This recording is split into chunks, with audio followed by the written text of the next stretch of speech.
Salut les amis, j'espère que vous allez bien. Dans cette vidéo, on va parler de la rencontre qui opposait le Real de Madrid à l'Espagnol Barcelone. Et sans trop de surprise, le Real de Madrid a fait du Real de Madrid. Qu'est-ce que j'appelle faire du Real de Madrid? C'est se faire dominer durant toute une rencontre, mais réussir quand même à gagner une rencontre. Ça, c'est l'un des traits caractéristiques du Real de Madrid. Donc, un Real de Madrid qui a concédé l'ouverture du score par l'Espagnol Barcelone. Un Real de Madrid qui a su revenir au score de façon brillante assez rapidement. Ils ont su relever la tête. Un Real de Madrid qui a connu, qui a pu profiter du génie de Vinicius avec ses extérieurs de pied. C'est beau, passe décisive.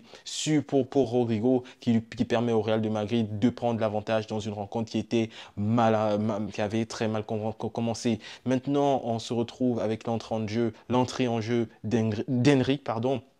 Henrik qui est un...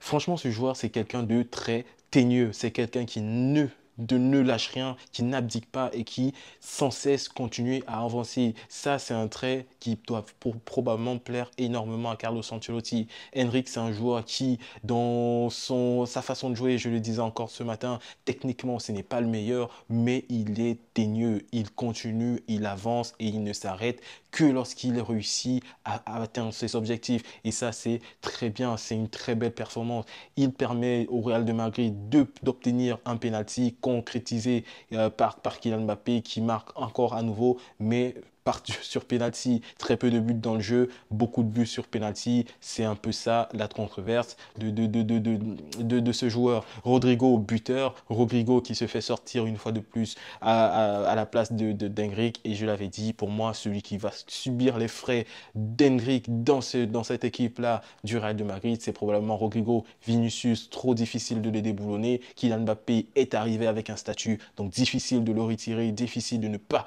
lui laisser le temps de jeu, surtout quand il est bon, surtout quand il est en forme, ça va être très compliqué. Dans tous les cas, le Real de Madrid a une fois de plus gagné. Le Real de Madrid se rapproche du FC Barcelone et le Real de Madrid fait du Real de Madrid.